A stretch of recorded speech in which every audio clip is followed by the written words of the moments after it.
M ಪ್ರವ್ರಜಂತಮನುಪೇತಮಪೇತಕೃತ್ಯಂ ದ್ವೈಪಾಯನೋ ವಿರಹ ಕಾತರ ಆಜುಹಾವ ಪುತ್ರಾ ಇತಿ ತನ್ಮಯತಯಾ ತರವೋಪಿ ನೇದುಃ ತಂ ಸರ್ವಭೂತಹೃದಯಂ ಮುನಿಮಾನತೋಸ್ಮಿ ಯಸ್ಯಾನುಭಾವಮಖಿಲಶ್ರುತಿಸಾರಮೇಕಮಧ್ಯಾತ್ಮದೀಪಂ ಅತಿತಿತೀರ್ಷತಾಂ ತಮೋಂಧಂ ಸಂಸಾರಿಣಾಂ ಕರುಣಯಾಃ ಪುರಾಣಗುಹ್ಯಂ ತಂ ವ್ಯಾಸಸೂನುಮುಪಯಾಮಿ ಗುರುಂ ಮುನೀನಾಂ ನಾರಾಯಣಂ ನಮಸ್ಕೃತ್ಯ ನರಂ ಚೈವ ನರೋತ್ತಮಂ ದೇವೀಂ ಸರಸ್ವತೀಂ ವ್ಯಾಸಂ ತತೋ ಗ್ರಂಥಮುದೀರಯೇ ಮಾತರ್ಮೇ ಮಾತರಿಶ್ವನ್ನ ಪಿತರತುಲಗುರೋ ಭ್ರಾತರಿಷ್ಟಾಪ್ತಬಂಧೋ ಸ್ವಾಮಿನ್ ಸರ್ವಾಂತರಾತ್ಮನ್ನ ಜರಜರಯಿತರ್ಜನ್ಮ ಮೃತ್ಯಾಮಯಾನಾಂ ಗೋವಿಂದೇ ದೇಹಿ ಭಕ್ತಿಂ ಭವತಿ ಚ ಭಗವನ್ನೂರ್ಜಿತಾಂ ನಿರ್ನಿಮಿತ್ತಾಂ ನಿರ್ವ್ಯಾಜಾಂ ನಿಶ್ಚಲಾಂ ಸದ್ಗುಣಗಣಬೃಹತೀಂ ಚಾಚ್ವತೀಮಾಚುದೇವಾ.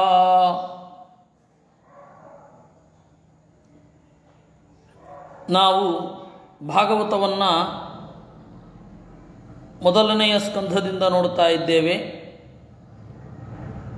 ಈ ಲಾಕ್ಡೌನ್ನಲ್ಲಿ 10, 11, 12 ಸ್ಕಂಧಗಳನ್ನು ಮುಗಿಸಿ ಈಗ ಮತ್ತೆ ಮೊದಲಿನಿಂದ ಭಾಗವತವನ್ನು ಚಿಂತನೆ ಮಾಡ್ತಾ ಇದ್ದೇವೆ, ಭಾಗವತ ತಾತ್ಪರ್ಯದ ಜೊತೆಗೆ. ಭಾಗವತ ತಾತ್ಪರ್ಯದ ಮಂಗಳಾಚರಣ ಶ್ಲೋಕ ಹೀಗಿದೆ: ಸೃಷ್ಟಿಸ್ಥಿತ್ಯಪ್ಯಯೇಹಾ ನಿಯತದೃಶಿತಮೋ ಬಂಧಮೋಕ್ಷಾಶ್ಚ ಯಸ್ಮಾತ್ ಅಸ್ಯ ಶ್ರೀ ಬ್ರಹ್ಮರುದ್ರ ಪ್ರಭೃತಿ ಸುರನರದ್ವೀಷ ಶತ್ರುವಾತ್ಮಕಸ್ಯ ವಿಷ್ಣೋರ್ವ್ಯಸ್ತಾಃ ಸಮಸ್ತಾಃ ಸಕಲಗುಣನಿಧಿಃ ಸರ್ವದೋಚೌ ಯಪೇತಃ ಪೂರ್ಣಾನಂದೋ ವ್ಯಯೋ ಯೋ ಗುರುರಪಿ ಪರಮಃ ಚಿಂತಯೇತಂ ಮಹಾಂತಂ. ಇದು ಭಾಗವತ ತಾತ್ಪರ್ಯದ ಮಂಗಳಾಚರಣ ಶ್ಲೋಕ. ಅಸ್ಯ ಕಣ್ಣಿಗೆ ಕಾಣ್ತಾ ಇರುವ ಶ್ರೀ ಬ್ರಹ್ಮರುದ್ರ ಪ್ರಭೃತಿ ಸುರನರ ದ್ವೀಷ ಶತ್ರುವಾತ್ಮಕಸ್ಯ, ಲಕ್ಷ್ಮೀ, ಬ್ರಹ್ಮ, ರುದ್ರ ಇವರೇ ಮೊದಲಾಗಿರುವ ದೇವತೆಗಳು, ದೈತ್ಯರು ಮೊದಲಾದ ಎಲ್ಲ ಥರದ ಈ ಪ್ರಪಂಚಕ್ಕೆ ಸೃಷ್ಟಿ, ಸ್ಥಿತಿ, ಪ್ರಳಯ, ಕ್ರಿಯೆ, ನಿಯಮ, ಅಜ್ಞಾನ, ಅರಿವು ಮೊದಲಾದ ಎಲ್ಲ ವಸ್ತುಗಳನ್ನು ನೀಡ್ತಾ ಇರುವ ಪೂರ್ಣಾನಂದನಾದ ನಾಶವಿಲ್ಲದ ನಾರಾಯಣ ಏನಿದ್ದಾನೆ ಅವನು ನನ್ನ ಗುರುವೂ ಹೌದು. ಗುರುರಪಿ ಪರಮಃ, ಅಂತಹ ಪರಮಾತ್ಮನನ್ನು ಚಿಂತೆಯೇ, ಯಾವಾಗಲೂ ಕೂಡ ನನ್ನ ಹೃದಯದಲ್ಲಿ ಅವನನ್ನು ಕುರಿತು ಯೋಚನೆ ಮಾಡ್ತಾ ಇರ್ತೇನೆ.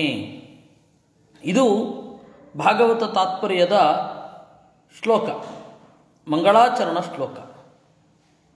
ನಾವು ಈ ಭಾಗವತ ತಾತ್ಪರ್ಯದ ಮಂಗಳಾಚರಣ ಶ್ಲೋಕ ಏನಿದೆ ಅದು ಇಡೀ ಭಾಗವತದ ಸಾರ ಅಂತ ಚಿಂತನೆ ಮಾಡಿದ್ರೆ ಅದರ ವಿಸ್ತಾರ ಜನ್ಮಾದ್ಯಸ್ಯ ಯತೋನ್ಮಯಾದಿತರತಶ್ಚಾರ್ಥೇಶ್ವಭಿಜ್ಞಸ್ವರಾಟ್ ಅನ್ನುವ ಮಂಗಳಾಚರಣ ಶ್ಲೋಕ.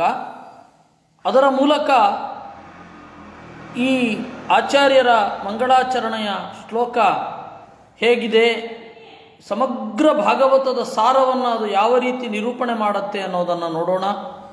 ಜನ್ಮಾದ್ಯಸ್ಯ ಯತೋನ್ಮಯಾದಿತರತಶ್ಚಾರ್ಥೇಶ್ವಭಿಜ್ಞಸ್ವರಾಟ್ ತೇನೇ ಬ್ರಹ್ಮಹೃದಾಯ ಆದಿಕವಯೇ ಮುಹ್ಯಂತಿ ಯಂ ಸೂರಯಃ ತೇಜೋ ವಾರಿಮೃದಾಂ ಯಥಾ ವಿನಿಮಯೋ ಯತ್ರ ತ್ರಿತರ್ಗೋ ಮೃಚಾ ಧಾಮ್ನಾ ಸ್ವೇನ ಸದಾ ನಿರಸ್ತಕುಹಕಂ ಸತ್ಯಂ ಪರಂ ಧೀಮಹಿ. ಈ ಭಾಗವತದ ಮಂಗಳಾಚರಣೆ ಶ್ಲೋಕ ಸಮಗ್ರ ಭಾಗವತದ ತಾತ್ಪರ್ಯವನ್ನೇ ಹೇಳ್ತಾ ಇದೆ. ಅದನ್ನು ನೋಡೋಣ. ಆಚಾರ್ಯರ ಮಾತಿನಲ್ಲಿ ನೋಡೋಣ. ತಂ ಪರಂ ಧೀಮಹಿ ಎಂದರು ಆಚಾರ್ಯರು. ದೇವರನ್ನು ಧ್ಯಾನ ಮಾಡಲಿಕ್ಕಾಗಿ ಭಾಗವತ ಹೊರಟಿದೆ. ದೇವರನ್ನು ಹೇಗೆ ತಿಳಿಯಬೇಕು? ಅನ್ವಯಾತ್ ಅಂದರು. ಕೇವಲ ವೇದ ದೇವರನ್ನು ತಿಳಿಸೋದಿಲ್ಲ, ಯಾಕೆ ಅಂದರೆ ನಮಗೆ ಅರ್ಥ ಆಗೋಲ್ಲ. ಅದಕ್ಕಾಗಿ ಅನ್ವಯಾತ್, ವೇದದಿಂದ ಕೂಡಿದ ತರ್ಕ, ವೇದದಿಂದ ಕೂಡಿದ ಊಹೆ ಏನಿದೆ ಅದು ಪರಮಾತ್ಮನನ್ನು ತಿಳಿಸುತ್ತದೆ. ಅದನ್ನು ನಿರೂಪಣೆ ಮಾಡುತ್ತಾ ಇದ್ದಾರೆ. ವೇದದಲ್ಲಿ ಯಥೋ ವಾ ಇಮಾನಿ ಭೂತಾನಿ ಜಾಯಂತೆ ಯೇನ ಜಾತಾನಿ ಜೀವಂತಿ ಯತ್ ಪ್ರಯಂತ್ಯಭಿಸಂವಿಶಂತೀತಿ ಅಂತ ದೇವರ ಲಕ್ಷಣವನ್ನು ನಿರೂಪಣೆ ಮಾಡುತ್ತಾ ಇದ್ದಾರೆ. ಯಾರಿಂದ ಈ ಪ್ರಪಂಚ ಹುಟ್ಟುತ್ತದೋ, ಯಾರಿಂದ ಈ ಪ್ರಪಂಚದ ಒಳಗಡೆ ಜೀವರೆಲ್ಲ ಬದುಕ್ತಾರೋ, ಕಡೆಗೆ ದೇಹ ಮೊದಲಾದ ಬಂಧನವನ್ನು ತೊರೆದು ಬಿಡುಗಡೆಗೊಂಡು ಯಾರಲ್ಲಿ ನೆಲೆಸುತ್ತಾರೋ ಅವನನ್ನು ದೇವರು ಅಂತ ಕರೀತಾರೆ. ಇನ್ನು ಇತರತಃ, ಇದು ಅನ್ವಯಾತ್ ವೇದ, ಇತರತಃ ತರ್ಕತಃ, ಈ ವೇದಕ್ಕೆ ಅನುಸಾರವಾದ ತರ್ಕದಿಂದ ದೇವರನ್ನು ತಿಳಿದುಕೊಳ್ಳಿಕ್ಕಾಗತ್ತೆ. ಚೇತನಾದ್ದಿ ಪಿತ್ರಾದೇಹೇ ಪುತ್ರಾದಿರುತ್ಪದ್ಯತೆ, ಇದೊಂದು ಒಂದು ಅಂಗುಲಿ ನಿರ್ದೇಶನ ಅಂತ ಕರೀತಾರೆ. ಬೆರಳು ತೋರಿಸಿದ್ದು, ಈ ರೀತಿ ನೀವು ಚಿಂತನೆ ಮಾಡಬೇಕು ಅಂತ. ಪ್ರತಿಯೊಂದು ವಸ್ತುವು ಹುಟ್ಟತ್ತೆ ಅಂತಂದರೆ ಹುಟ್ಟಿಸುವವನೊಬ್ಬ ಇರಬೇಕಷ್ಟೇ. ಅವನು ಯಾರು ಅಂತ ಚಿಂತನೆ ಮಾಡಿ. ಹುಟ್ಟಿಸುವವನೇ ಇಲ್ಲದೆ ಈ ಪ್ರಪಂಚದಲ್ಲಿ ಯಾರು ಹುಟ್ಟಲಿಕ್ಕೆ ಸಾಧ್ಯ ಇಲ್ಲ. ಅದೇ ರೀತಿ ಜಡವನ್ನು ಹುಟ್ಟಿಸುವವನೊಬ್ಬ ಇರಬೇಕು ಅಂತ ಆ ರೀತಿ ತರ್ಕಗಳನ್ನು, ಅಂದರೆ ಈ ತರ್ಕ ಅಂತನ್ನೋದು ನಿಯಮಗಳಿಗೆ ಅನುಗುಣವಾದ ಚಿಂತನೆ. ಈ ನಿಯಮವನ್ನು ಚಿಂತಿಸಿ ಅದನ್ನು ನಿರೂಪಣೆ ಮಾಡಿತು. ಅಥೋ ಯುಜ್ಯತೆ, ಈ ರೀತಿ ದೇವರನ್ನು ತಿಳಿದುಕೊಳ್ಳ್ರಿ. ಅನ್ವಯಾತ್, ವೇದದ ಉಪಕ್ರಮ ಉಪಸಂಹಾರಗಳಿಂದ, ಇತರತಃ ಆ ವೇದಕ್ಕೆ ಅನುಗುಣವಾದ ತರ್ಕದಿಂದ ದೇವರನ್ನು ತಿಳಿಯಿರಿ. ಯಂ ಕಾಮಯೇತಂತ ಮುಗ್ರಂ ಮಮ ಯೋನಿರಪ್ಸು ಇತ್ಯನ್ಯೇಷಾಂ ತದಪೇಕ್ಷತ್ವಾತ್. ನೀವು ವೇದದಲ್ಲಿ ಎಲ್ಲ ಕಡೆ ನೋಡಿದಾಗ ಒಂದು ವಿಚಾರ ಗೊತ್ತಾಗತ್ತೆ, ದೇವರ ದೋಷವನ್ನು ಹೇಳಲಿಲ್ಲ, ಬೇರೆ ಎಲ್ಲ ಜೀವರ ದೋಷವನ್ನು ಹೇಳಿದ್ದಾರೆ. ಇದರಿಂದ ನಮಗೆ ಗೊತ್ತಾಗತ್ತೆ ವೇದಕ್ಕೆ ದೇವರ ದೋಷವನ್ನು ಹೇಳುವ ಉದ್ದೇಶ ಇಲ್ಲ. ಕಾರಣ ಏನು ಅಂದರೆ ದೋಷವೇ ಇಲ್ಲ. ಇನ್ನು ಅಭಿಜ್ಞ ಸರ್ವಜ್ಞ, ದೇವರ ಈ ಸೃಷ್ಟಿಯಲ್ಲಿ ಏನಾದರೂ ಲೋಪಗಳಿದೆಯೋ, ಲೋಪಗಳಿದ್ದರೆ ಅದನ್ನು ನಂತರದವರು ಸರಿ ಮಾಡಬಹುದೋ, ದೇವರಿಗೆ ಸೃಷ್ಟಿ ಮಾಡಬೇಕಾದರೆ ಫೋರ್ಸೈಟ್ ಇರಲಿಲ್ವಾ? ಕಾರಣ ಏನು ಅಂದರೆ ನಮಗಿಲ್ಲ. ನಾವು DDT ಸೃಷ್ಟಿ ಮಾಡಿದಾಗ ನಮಗೆ ಇದು ವಿನಾಶಕ ಆಗತ್ತೆ ಎನ್ನುವ ಕಲ್ಪನೆ ಇರಲಿಲ್ಲ. ಪ್ಲಾಸ್ಟಿಕ್ ಸೃಷ್ಟಿ ಮಾಡಿದಾಗ ಇದು ನಮಗೆ ವಿನಾಶಕ ಆಗತ್ತೆ ಅನ್ನೋದು ನಮಗೆ ಗೊತ್ತಿರಲಿಲ್ಲ. ಆದರೆ ಈಗ ಅದಾಗಿದ್ದನ್ನು ನೋಡ್ತಾ ಇದ್ದೇವೆ. ಈ ರೀತಿ ದೇವರು ಕೂಡ ಪ್ರಪಂಚವನ್ನು ಸೃಷ್ಟಿ ಮಾಡಬೇಕಾದ್ರೆ ಒಂದು ಫೋರ್ಸೈಟ್ ಇಲ್ಲದೆ ಸೃಷ್ಟಿ ಮಾಡಿದ್ದ ಅಂದರೆ ಭಾಗವತ ಹೇಳಿತು ಅಭಿಜ್ಞ ಸರ್ವಜ್ಞ ಅಂದರು. ಸರ್ವಜ್ಞ ಸರಿ, ದೇವರಿಗೆ ಸೃಷ್ಟಿ ಮಾಡಬೇಕಾದಾಗ ಬೇರೆ ಯಾವುದಾದರೂ ಆಸರೆ ಇದೆಯೋ? ನಾವು ಇವತ್ತು ಕೆಲವೊಂದು ದೇಶದ ವಿಚಾರದಲ್ಲಿ ವಿರೋಧ ಕಟ್ಟಿಕೊಳ್ಳಿಕ್ಕಾಗುವಲ್ಲ. ಯಾಕೆ ಅಂದರೆ ಆ ದೇಶದಿಂದ ಕಚ್ಚಾ ವಸ್ತು ನಮಗೆ ಹೀಗೆ ಬರಬೇಕಿರುತ್ತೆ, ನಮ್ಮ ದೇಶದಲ್ಲಿ ಅದರ ಪ್ರೊಡಕ್ಷನ್ ಇರೋದಿಲ್ಲ. ಅಂತಹ ಸಂದರ್ಭದಲ್ಲಿ ಅವ್ರ ಮೇಲೆ ಅನಿವಾರ್ಯವಾಗಿ ಡಿಪೆಂಡ್ ಆಗಬೇಕಾಗತ್ತೆ, ಕಾಂಪ್ರಮೈಸ್ ಆಗಬೇಕಾಗತ್ತೆ.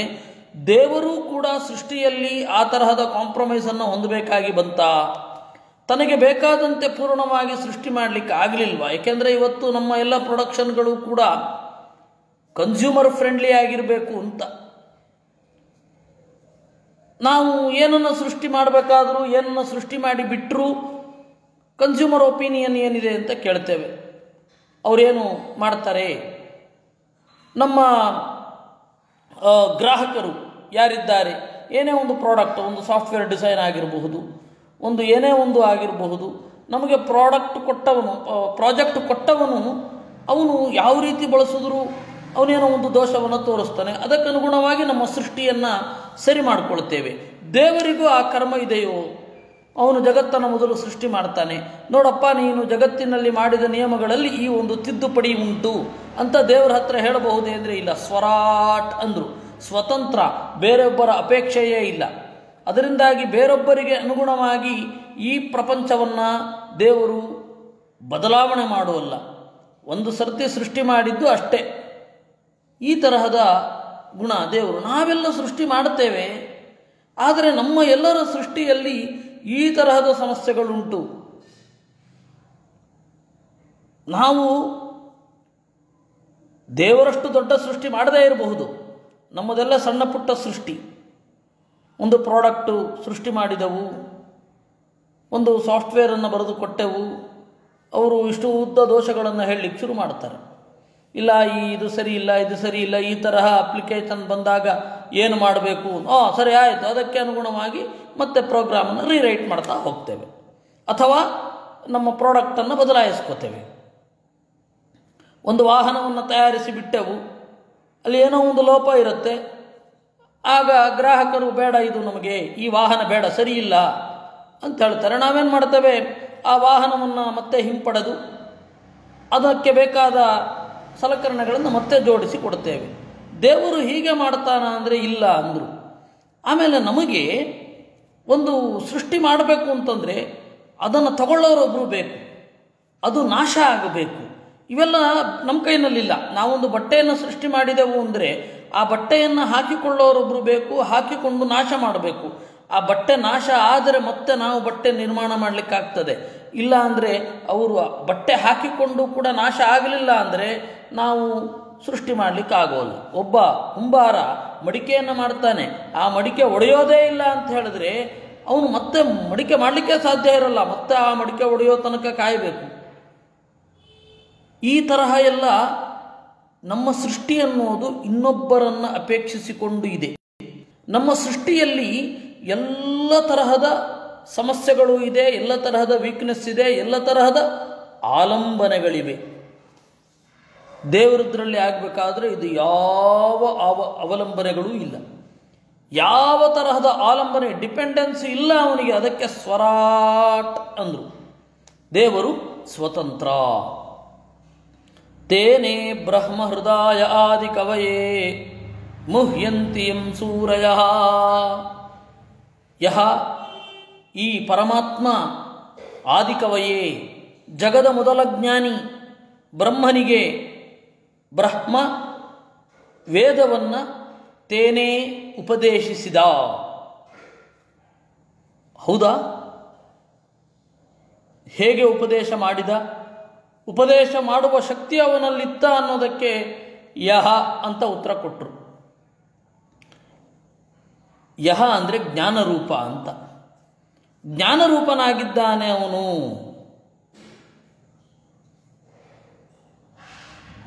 ಸಹಿ ವಿಶ್ವಾಜಾತಾನಿ ಪರಿತಾಪಭೂವ.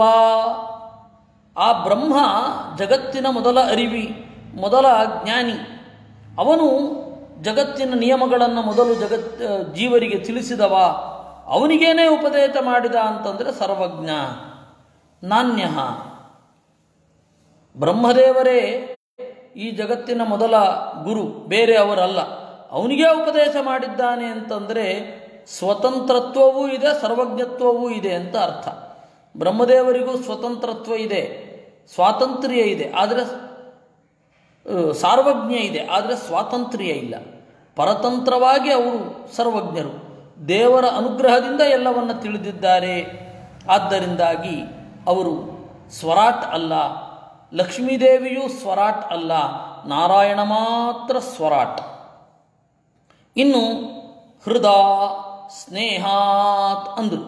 ಆಚಾರ್ಯರು ಒಂದು ಮಾತು ಹೇಳಿದ್ರು ಅಂತಂದರೆ ನಾವು ತಪ್ಪು ತಿಳಿಯುವ ಸಾಧ್ಯತೆಗಳಿವೆ ಅಂತ ಒಂದರ್ಥ, ಇಲ್ಲವೇ ನಾವು ಅವರ ಹಿಂದಿನ ವ್ಯಾಖ್ಯಾನಕಾರರು ತಪ್ಪು ತಿಳಿದಿದ್ದಾರೆ ಅಂತ ಅರ್ಥ. ಎರಡೇ. ಇಲ್ಲಿ ಹೃದಯ ಅನ್ನೋದಕ್ಕೆ ಆಚಾರ್ಯರು ಸ್ನೇಹದಿಂದ, ಹೃದಯ ಅಂದರೆ ಪ್ರಿಯ, ಲಕ್ಷ್ಮೀ ಹೃದಯ ಅಂದರೆ ಇವಾಗ ನಮಗೆ ಅರ್ಥ ಆಯಿತು, ಲಕ್ಷ್ಮಿಗೆ ಪ್ರಿಯವಾದ ಸ್ತೋತ್ರ. ಆದಿತ್ಯ ಹೃದಯ, ಆದಿತ್ಯನಿಗೆ ಪ್ರಿಯವಾದ ಸ್ತೋತ್ರ. ಅದರಿಂದಾಗಿ ಹೃದಯ ಅಂದರೆ ಪ್ರೀತಿಯಿಂದ, ಬ್ರಹ್ಮದೇವರಿಗೆ ಉಪದೇಶ ಮಾಡಿದ್ದು ಪ್ರೀತಿಯಿಂದ. ಯೋ ಬ್ರಹ್ಮಾಣಂ ವಿದಧಾತಿ ಪೂರ್ವಂ ಅಂತ ಉಪನಿಷತ್ತಿನಲ್ಲೆಲ್ಲ ಅವನನ್ನು ಕುರಿತು ಹೇಳ್ತಾರೆ. ಆತ್ಮತಯೇವ ಹಿ ಬುದ್ಧಿ ಪ್ರಕಾಶ, ದೇವರು ಅನುಗ್ರಹಿಸಿದರೆ ನಮ್ಮ ಅರಿವು ದೇವರನ್ನು ಗ್ರಹಿಸೀತು, ಇಲ್ಲ ಅಂದರೆ ದೇವರನ್ನು ಗ್ರಹಿಸಲಿಕ್ಕೆ ಸಾಧ್ಯ ಇಲ್ಲ. ಅದರಿಂದಾಗಿ ಆತ್ಮತಯೇವ ಹಿ ಬುದ್ಧಿ ಪ್ರಕಾಶ ಅಂದರು. ನಚ ಪ್ರಸಾದಂ ವಿನಾ ಜ್ಞಾತುಂ ಶಕ್ಯ, ಅನುಗ್ರಹ ಇಲ್ಲದೆ ದೇವರನ್ನು ತಿಳಿಯಲಿಕ್ಕೆ ಆಗುವುದಿಲ್ಲ ಅಂತ ಹೇಳಿ ಭಾಗವತ ಹೇಳುತ್ತೆ. ಹೇಗೆ? ಮುಹ್ಯಂತಿಯಂ ಸೂರಯ, ದೇವರ ಅನುಗ್ರಹ ಇಲ್ಲ ಅಂತಂದರೆ ಜ್ಞಾನಿಗಳು ಕೂಡ ಮೋಹಕ್ಕೆ ಒಳಗಾಗ್ತಾರೆ. ದೇವರ ಅನುಗ್ರಹ ಇರಬೇಕು. ಆಗ ದೇವರು ಈ ಸಂಕಲ್ಪ ಮಾಡಿದರೆ ಇವನಿಗೆ ನನ್ನ ಅರಿವು ಮೂಡಬೇಕು ಅಂದರೆ ಮೂಡುತ್ತೆ, ಇಲ್ಲ ಅಂದರೆ ಮೂಡೋಲ್ಲ.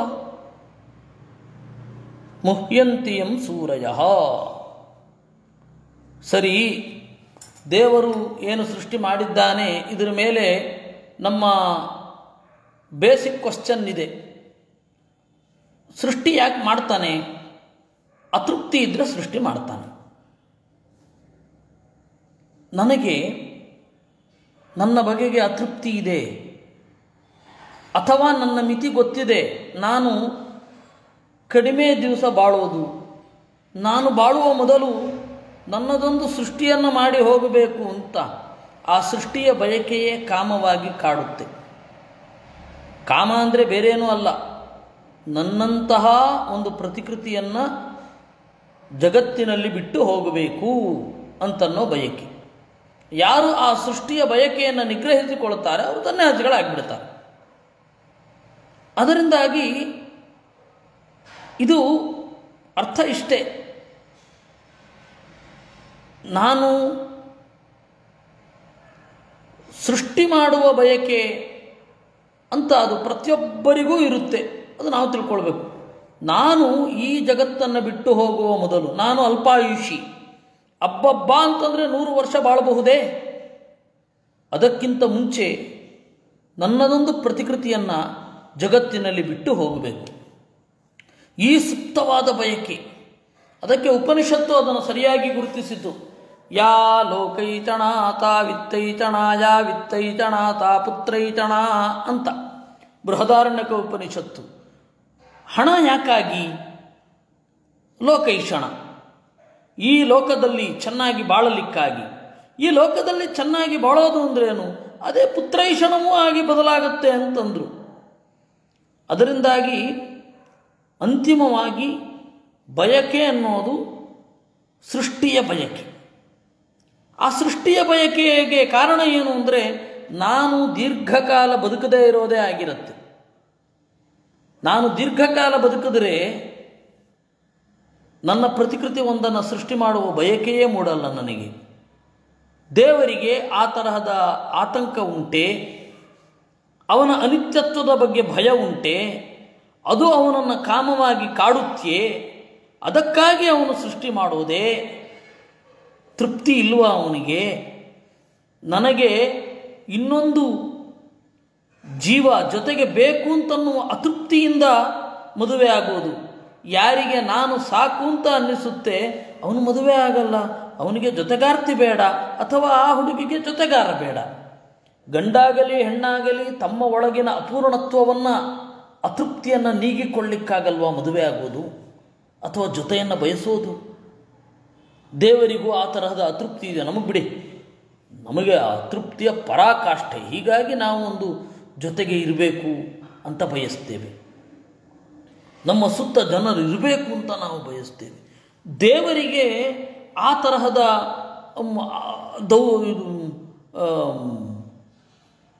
ದೌರ್ಬಲ್ಯಗಳುಂಟೆ. ಅದಕ್ಕೆ ಭಾಗವತ ಹೇಳಿತು ನಚ ಅತೃಪ್ತ ಪ್ರವರ್ತತೆ ಅಂದರು.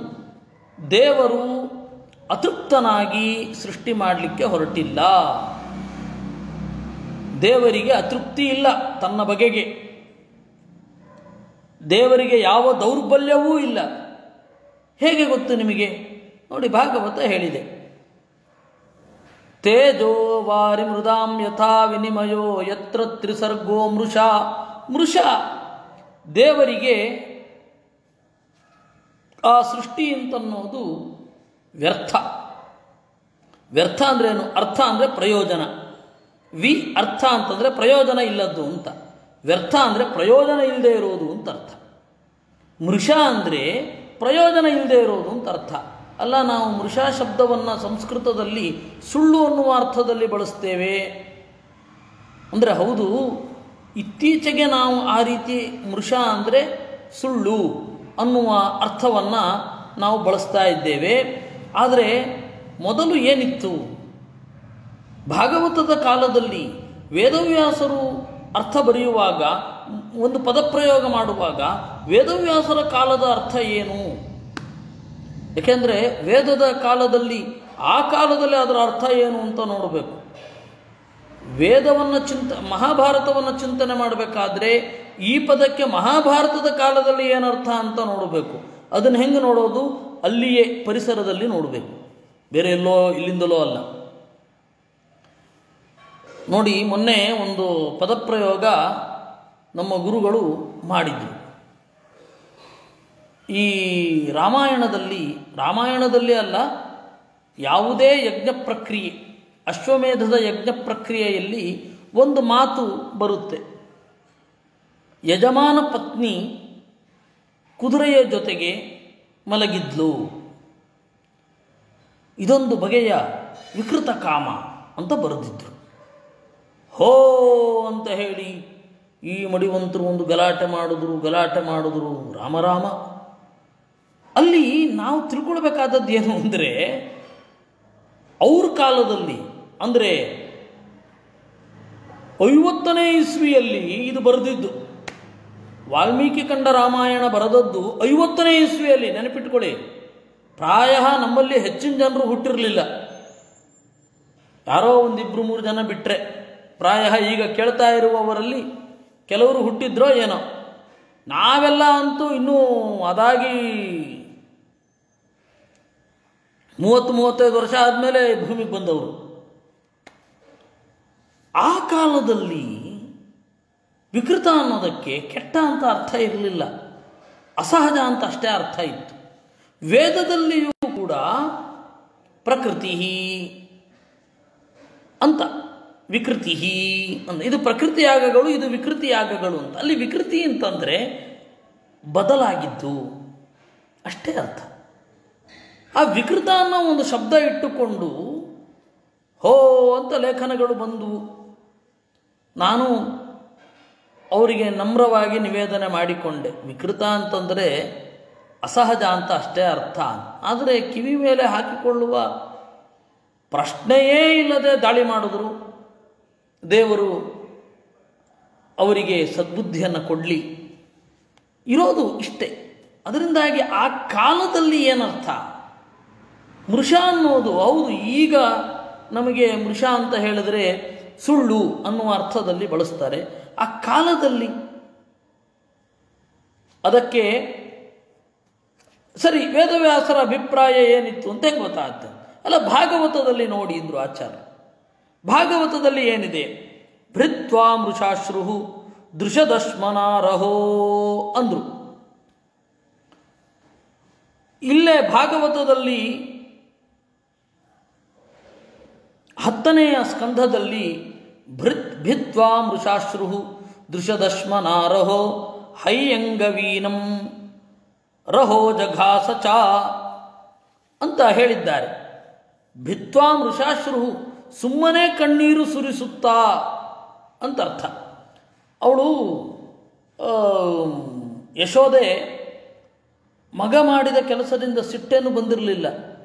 ಮಗ ಏನು ಮಾಡಿದ್ದ? ಅವಳು ಹಾಲು ಕುಡಿಸ್ತಾ ಇದ್ಲು. ಅಷ್ಟು ಹೊತ್ತಿಗೆ ಒಲೆ ಮೇಲಿಟ್ಟಿದ್ದ ಹಾಲು ಉಕ್ಕಿತು. ಮಗುವನ್ನು ಕೆಳಗಡೆ ಇಟ್ಟು ಆ ಹಾಲಿನ ಇಳಿಸ್ಲಿಕ್ಕೆ ಹೋದರು.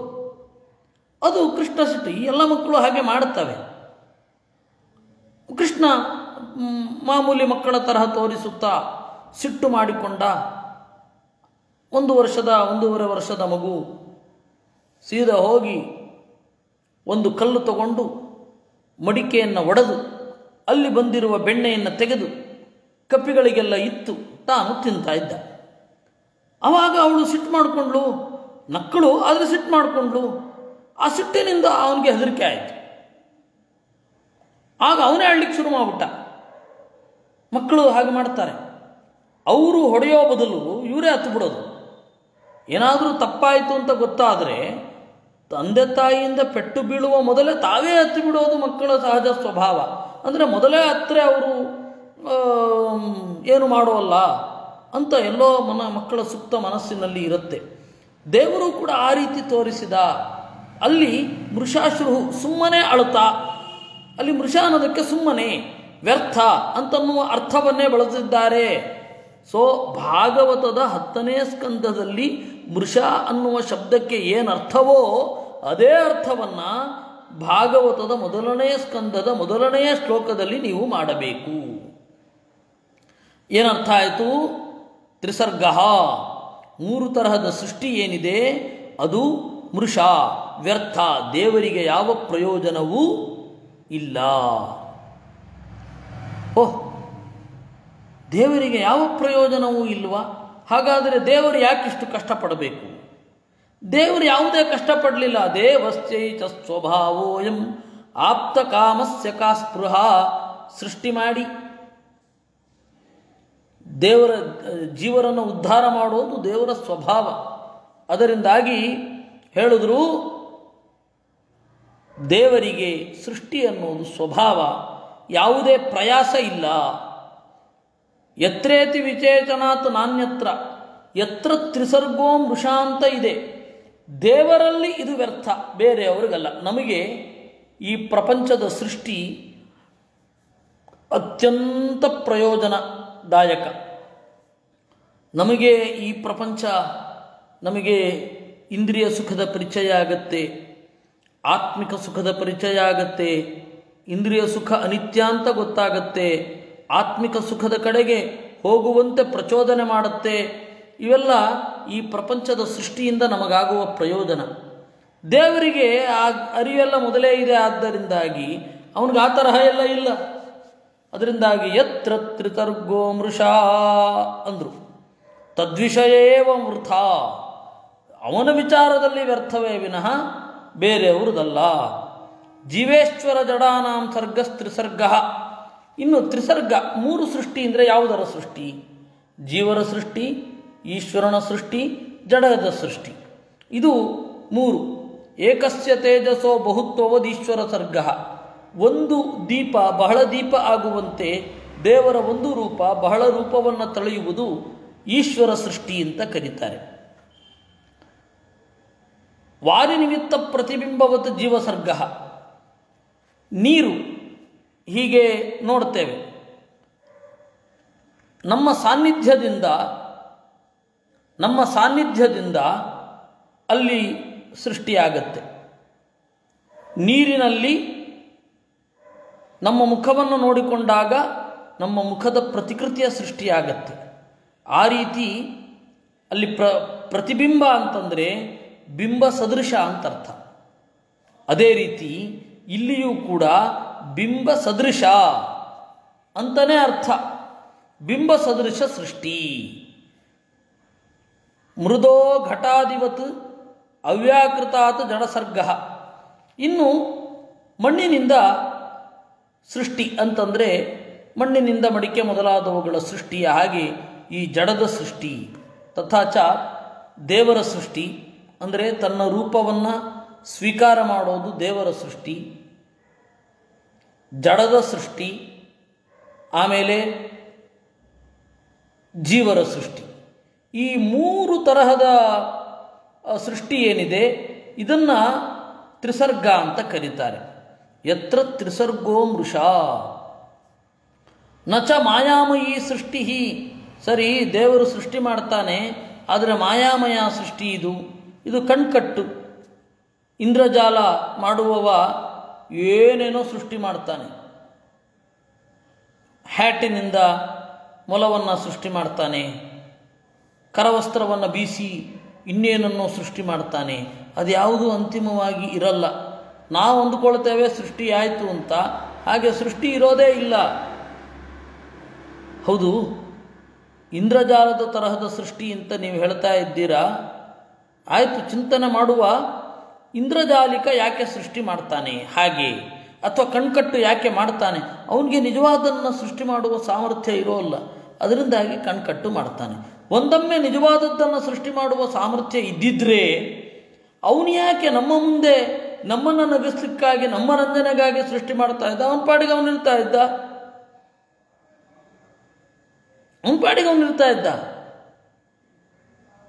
ಅವನೇ ನೋಟನ್ನು ಸೃಷ್ಟಿ ಮಾಡ್ತಾ ಇದ್ದ. ನೀವು ಕೊಡೋ ನೋಟ್ ಅವನಿಗೆ ಯಾಕೆ ಬೇಕು? ಇಂದ್ರಜಾಲವನ್ನು ಪ್ರದರ್ಶನ ಮಾಡುವ ಮೊದಲು ಒಂದು ಟಿಕೆಟ್ ತಗೊಂಡು ಬರಬೇಕು ನೀವು. ಅದ್ಯಾಕೆ ಅವನಿಗೆ ಯಾಕೆ ಬೇಕದು? ಬೇಕಾಗಿಲ್ಲ, ಬೇಕಾಗಿಯೇ ಇಲ್ಲ. ಯತ್ರ ತ್ರಿಸರ್ಗೋ ಮೃಷಾ ಅಂದರು. ದೇವರ ಸೃಷ್ಟಿ ಏನಿದೆ ಅದು ಮಾಯಾಮಯವಾದ ಸೃಷ್ಟಿಯಲ್ಲ. ಯಾಕೆ ಅಂತಂದರೆ ಧಾಮ್ನಾ ಸ್ವೇನ ಸದಾ ನಿರಸ್ತ ಕುಹಕಂ. ಧಾಮ್ನಾ ಸ್ವೇನ ಸ್ವರೂಪಭೂತವಾದ ಸಾಮರ್ಥ್ಯ ಅವನಿಗಿರಬೇಕಾದ್ರೆ ಅವನು ಯಾಕೆ ಈ ರೀತಿಯಾದ ಸೃಷ್ಟಿ ಮಾಡ್ತಾನೆ? ಆ ತರಹದ ಪರಂ ಪೂರ್ಣನಾಗಿರುವ ಸತ್ಯಂ ಗುಣಪೂರ್ಣನಾದ ದೇವರನ್ನು ನಾವು ಧೀಮಹಿ ಚಿಂತನೆ ಮಾಡ್ತೇವೆ. ಈ ಯಾವ ವ್ಯಾಖ್ಯಾನವೂ ಕೂಡ ನನ್ನ ಸ್ವಂತದ್ದಲ್ಲ ಅಂತ ಹೇಳ್ತಾರೆ ಆಚಾರ್ಯರು. ತಂತ್ರ ಭಾಗವತೆ ಚ ಅಂದರು. ತಂತ್ರ ಭಾಗವತ ಅಂತ ಹೇಳಿ ಭಾಗವತದ ವ್ಯಾಖ್ಯಾನ ಸ್ವಯಂ ವೇದವ್ಯಾಸರು ಮಾಡಿರೋದು. ಅದನ್ನು ಪ್ರಾಯ ಉಲ್ಲೇಖಿಸೋದು ಮಧ್ವರೊಬ್ಬರೇ. ಯಾಕೆಂದರೆ ಈ ಎಲ್ಲ ಗ್ರಂಥವನ್ನು ಸೃಷ್ಟಿ ಮಾಡುವ ಮೊದಲು ವೇದವ್ಯಾಸರ ಅಪ್ಪಣೆಯನ್ನು ಪಡೆದು ಬಂದಿದ್ದಾರೆ. ಬದರಿಗೆ ಹೋಗಿ ವೇದವ್ಯಾಸರ ಅಪ್ಪಣೆಯನ್ನು ಪಡೆದು ವೇದವ್ಯಾಸರಿಂದ ಪಾಠ ಕೇಳಿ ಬಂದು ಅವರು ವ್ಯಾಖ್ಯಾನ ಮಾಡ್ತಾ ಇರೋದು. ಆದ್ದರಿಂದಾಗಿ ಈ ತರಹದ ಉಲ್ಲೇಖವನ್ನು ಅವರೊಬ್ಬರೇ ಮಾಡಬೇಕಷ್ಟೇ. ಆ ತಂತ್ರ ಭಾಗವತದಲ್ಲಿ ಏನಿದೆ ಅಂತ ನೋಡೋಣ. ಸೃಷ್ಟಿ ಸ್ಥಿತ್ಯಪ್ಯಯೇಹಾದೇಹೆ ಶ್ರುತಿ ಸ್ಮೃತಿ ಸಮನ್ವಯಾತ್ ಯುಕ್ತಿತಶ್ಚೇತೃಪೂರ್ವಾದೇಹೆ ಶ್ರೀಬ್ರಹ್ಮ ಭವಪೂರ್ವಿಣಃ ಸುರಗಂಧರ್ವ ಮನುಜ ಪಿತೃದೈತ್ಯಾತ್ಮನ ಪೃಥಕ್ ಕರ್ತ ವಿಷ್ಣುರಜೋಚಿಂತ್ಯ ಸರ್ವಜ್ಞತ್ವಾನ್ನ ಚಾಪರಃ. ಈ ಜಗತ್ತಿನ ಸೃಷ್ಟಿ ಸ್ಥಿತಿ, ಅಪ್ಯಯ ಅಂದರೆ ಪ್ರಳಯ, ಈಹ ಅಂತಂದರೆ ಕ್ರಿಯೆ, ಇವುಗಳೆಲ್ಲದಕ್ಕೂ ಕಾರಣ ದೇವರು. ಇವುಗಳೆಲ್ಲದಕ್ಕೂ ದೇವರು ಕಾರಣ ಅಂತ ನಾವು ಹೆಂಗೆ ತಿಳಿಯೋದು ಅಂದರೆ ಶ್ರುತಿ ಸ್ಮೃತಿ ಸಮನ್ವಯಾತ್, ಅಪೌರುಷೇಯ ಮತ್ತು ಪೌರುಷೇಯ ಗ್ರಂಥದ ಮೇಳನದಿಂದ ನಾವು ಅರಿವನ್ನು ಪಡೆಯುತ್ತೇವೆ. ಈ ತರಹದ ದೇವರು ಸರ್ವಜ್ಞನಾಗಿದ್ದಾನೆ. ಅನನ್ಯಾಧಿಪತಿಶ್ಚಾಸೌ, ಅನನ್ಯಾಧಿಪತಿ ಸ್ವತಂತ್ರ ಗರೀಯಾನ್ ಬ್ರಹ್ಮಣೋ ಯತಃ, ಬ್ರಹ್ಮದೇವರಿಗಿಂತ ಮಿಗಿಲಾದವನು, ಏಕೆಂದರೆ ಅವರಿಗೆ ಉಪದೇಶಿಸಿದವ. ತತ್ಪ್ರಸಾದ ಮೃತೆ ತಸ್ಯ ನಾನ್ಯೋ ವೇತ್ತಾಸ್ತಿ ಕಶ್ಚನ, ಅವನ ಅನುಗ್ರಹ ಇಲ್ಲದೆ ಅವನನ್ನು ತಿಳಿಯಲು ಸಾಧ್ಯವೇ ಇಲ್ಲ. ದೇವರ ಅನುಗ್ರಹ ಇದೆ ಅಂತಂದರೆ ಈ ಶಾಸ್ತ್ರವನ್ನು ಚಿಂತನೆ ಮಾಡುವ ಭಾಗ್ಯ ಒದಗುತ್ತೆ. ದೇವರ ಅನುಗ್ರಹ ಇಲ್ಲ ಅಂತ ಹೇಳಿದರೆ ಅದು ಆ ಮನೋಭಾವವೇ ಬರೋದಿಲ್ಲ. ಅದಕ್ಕಾಗಿಯೇ ತೀರ್ಥಯಾತ್ರೆ ಮಾಡಿ ಅಂತನ್ನೋದು. ಆ ತೀರ್ಥಯಾತ್ರೆಯಲ್ಲಿ ನಾವು ವಿನಯವನ್ನು ಮೈಗೂಡಿಸಿಕೊಳ್ತೇವೆ. ದೇವರ ಶಕ್ತಿಯ ಬಗೆಗೆ ಅಗಾಧವಾದ ಮೆಚ್ಚುಗೆಯನ್ನು ಹೊಂದುತ್ತೇವೆ. ಅಲ್ಲಿ ಸ್ನಾನ ಮಾಡಿ ಜ್ಞಾನ ಪ್ರತಿಬಂಧಕವಾದ ಪಾಪವನ್ನೆಲ್ಲ ಪರಿಹಾರ ಮಾಡಿಕೊಂಡ ಮೇಲೆ ಇಲ್ಲಿ ಕೂಡಲಿಕ್ಕೆ ಮನಸ್ಸಾಗುತ್ತೆ. ಅದು ಇಲ್ಲ ಅಂದರೆ ಆ ತರಹದ ತೀರ್ಥಯಾತ್ರೆಯೋ ಅಥವಾ ಇನ್ಯಾವುದೋ ಆಗಲಿಲ್ಲ ಅಂತಂದರೆ ನಮ್ಮ ಮನಸ್ಸು ಶುದ್ಧ ಆಗಲ್ಲ. ಅದಕ್ಕೆ ಅವಾಗವಾಗ ತೀರ್ಥಯಾತ್ರೆ ಮಾಡಿ ಎಂದು ಮನಸ್ಸು ಶುದ್ಧ ಆಗಬೇಕು. ಮನಸ್ಸು ಯಾಕೆ ಶುದ್ಧ ಆಗಬೇಕು? ದೇವರನ್ನು ಚಿಂತನೆ ಮಾಡಲಿಕ್ಕೆ ಪ್ರತಿಬಂಧಕವಾದ ಎಲ್ಲ ಪಾಪಗಳು ಪರಿಹಾರ ಆಗಬೇಕು ಅಂತ. ಇನ್ನು ತೇಜತೋ ರೂಪವದ್ರೂಪಂ ಬಹುಧಾ ಕುರುತೆ ಹರಿಹಿ. ಇನ್ನು ದೇವರ ಸೃಷ್ಟಿ ಹೇಗಾಯಿತು? ಈಶ್ವರ ಸೃಷ್ಟಿ ಅಂತ ಹೇಳಿದ್ರು. ದೀಪದಿಂದ ದೀಪದ ಸೃಷ್ಟಿಯ ಹಾಗೆ ದೇವರ ರೂಪದಿಂದ ಇನ್ನೊಂದು ದೇವರ ರೂಪದ ಉಗಮ. ಈ ದೀಪ ಯಾವ ರೀತಿ ಉರಿತಾ ಇರುತ್ತೋ ಅದೇ ರೀತಿ ಇನ್ನೊಂದು ದೀಪ ಉರಿಯುತ್ತೆ. ಈ ಎರಡು ದೀಪ ಮಾಡಿದರೆ ಆ ದೀಪದಲ್ಲಿ ಭೇದ ಉಂಟಾಗಲ್ಲ, ಕೊರತೆ ಉಂಟಾಗಲ್ಲ. ಹೇಗೋ ಹಾಗೆ ಇಲ್ಲಿಯೂ ಕೂಡ ವಾರಿಸ್ತ ತೇಜ ಪ್ರತಿಮಾ ಜೀವಾಸ್ತಸ್ಮಾದ್ ವಿನಿರ್ಗತಾ. ಇನ್ನು ನೀರಿನಲ್ಲಿ ನಮ್ಮ ಮೋರೆಯನ್ನು ನೋಡಿಕೊಂಡಾಗ ಅಥವಾ ಕನ್ನಡಿಯಲ್ಲಿ ನಮ್ಮ ಮೋರೆಯನ್ನು ನೋಡಿಕೊಂಡಾಗ ಇದರಂತೆ ಆ ಪ್ರತಿಕೃತಿ ಮೂಡುತ್ತೆ. ಹಾಗೆ ದೇವರಂತೆ ಜೀವರ ಸೃಷ್ಟಿ. ದೇವರಿಗೆ ಎಲ್ಲಿ ಮೂಗಿದೆ ನಮಗೂ ಅಲ್ಲಿಯೇ ಮೂಗು, ದೇವರಿಗೆ ಎಲ್ಲಿ ಕಣ್ಣಿದೆ ಅಲ್ಲಿಯೇ ನಮಗೂ ಕೂಡ ಕಣ್ಣು, ದೇವರಿಗೆ ಎಲ್ಲಿ ಬಾಯಿದೆ ಅಲ್ಲಿಯೇ ನಮಗೂ ಕೂಡ ಬಾಯಿ. ಎಲ್ಲಿಯೋ ಬಾಯಿ ಮೇಲ್ಗಡೆ ಹೋಗಿ ಕಣ್ಣು ಕೆಳಗಡೆ ಬಂದು ಈ ತರಹ ಎಲ್ಲ ಇಲ್ಲ. ಯಾಕೆಂದರೆ ದೇವರಂತೆ ನಮ್ಮ ಸೃಷ್ಟಿಯಾಗಿರೋದು. ಇದನ್ನು ನೀರಿನ ತರಹದ ಸೃಷ್ಟಿ ಎಂದರು. ಕುಲಾಲೇನ ಮೃದಾಯದ್ವತ್ ನಿರ್ಮೀಯಂತೆ ಘಟಾದಯ ವಿಷ್ಣುನೈವಾಂ ಪ್ರಕೃತ್ಯೈವ ನಿರ್ಮ್ಯತೆ ಜಡಮೀಶ್ವರಂ. ಇನ್ನು ಕುಂಬಾರನೋರ್ವ ಮಣ್ಣಿನಿಂದ ಮಡಿಕೆ ಮಾಡುವ ಹಾಗೆ ಈ ಜಡ ಪ್ರಕೃತಿಯಿಂದ ಲಕ್ಷ್ಮೀದೇವಿ ಮತ್ತು ನಾರಾಯಣರು ಈ ಜಗತ್ತನ್ನು ಸೃಷ್ಟಿ ಮಾಡ್ತಾರೆ, ಜಡ ಪದಾರ್ಥಗಳನ್ನು ಸೃಷ್ಟಿ ಮಾಡ್ತಾರೆ, ಪಂಚಮಹಾಭೂತಗಳನ್ನು ವಿನ್ಯಾಸ ಡಿಸೈನ್ ಮಾಡಿರ್ತಾರೆ, ಪರಮಾಣುಗಳಲ್ಲಿ ಭೂತ ಸೂಕ್ಷ್ಮವನ್ನು ಜೋಡಿಸಿ ಈ ಭೂತದ ಅನುಭವ ನಮಗೆ ಬರುವಂತೆ ಮಾಡ್ತಾರೆ. ಏಷ ತ್ರಿಸರ್ಗೋ ವಿಷ್ಣೋಸ್ತು ವೃಥಾ ಲೋಕಸ್ಯ ಚಾವೃಥಾಂ. ಏಷ ತ್ರಿಸರ್ಗೋ ವಿಷ್ಣೋಸ್ತು. ಈ ಮೂರು ತರಹದ ಸೃಷ್ಟಿ ಏನಿದೆ ಇದು ದೇವರಿಗೆ ವ್ಯರ್ಥ ಅಲ್ಲ, ದೇವರಿಗೆ ಸಾರ್ಥ ಅಲ್ಲ, ನಮಗೆ ವ್ಯರ್ಥ ಅಲ್ಲ. ಇಂದ್ರಜಾಲ ವಿಧಾಂ ಸೃಷ್ಟಿಂ ಮನ್ಯಂತೆ ಜ್ಞಾನ ದುರ್ಬಲಾಹ. ಆದರೆ ಬಹಳ ಜನ ಈ ಸೃಷ್ಟಿ ಅನ್ನೋದು ಇಂದ್ರಜಾಲದ ರೀತಿ ಅಂತ ಅಂದುಕೊಳ್ತಾರೆ. ಕಾರಣ ಏನು ಅಂದರೆ ಈ ಪ್ರಪಂಚದ ವೈರುಧ್ಯಗಳನ್ನು ಅರಗಿಸಿಕೊಳ್ಳಿಕ್ಕೆ ಆಗೋದಿಲ್ಲ. ಅದಕ್ಕೆ ಉತ್ತರ ಕೊಡೋದು ಹೀಗೆ, ಅವರು ಎಲ್ಲವೂ ಕೂಡುತ್ತೆ ಎಲ್ಲವೂ ಮಾಯೆ ಅಂತಂದು ಬಿಟ್ಟರೆ ಅದು ಬೇಜವಾಬ್ದಾರಿತನದ ಪರಮಾವಧಿ, ಹೈಟ್ ಆಫ್ ಇರ್ರೆಸ್ಪಾನ್ಸಿಬಿಲಿಟಿ. ಕಾರಣ ಏನು? ಅಲ್ಲ, ಜಗತ್ತಿನಲ್ಲಿ ಈ ತರಹದ ವಿರೋಧ ಇದೆ, ನಿಯಮ ಇದೆ, ಅಪವಾದ ಇದೆ.